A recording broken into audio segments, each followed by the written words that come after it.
Look at the monkey and the hunter carrying a gun.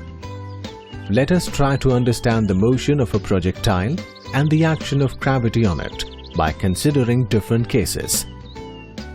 In the first case, the hunter aims exactly at the monkey. On seeing the hunter with his gun, the moment the gun fires, the monkey releases its grip, thinking that by doing so it will fall safely. It falls vertically downward under the action of gravity only. Had there been no action of gravity on its velocity, the paintball would have followed a straight line trajectory.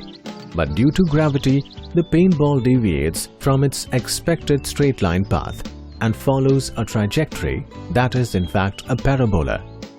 As the force of gravity accelerates the paintball and the monkey equally, they fall the same distance in the same time.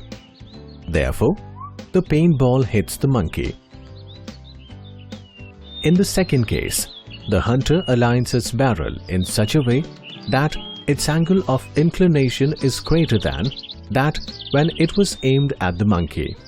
The monkey could not see the hunter and so it does not release its grip. Wow! The monkey gets hit.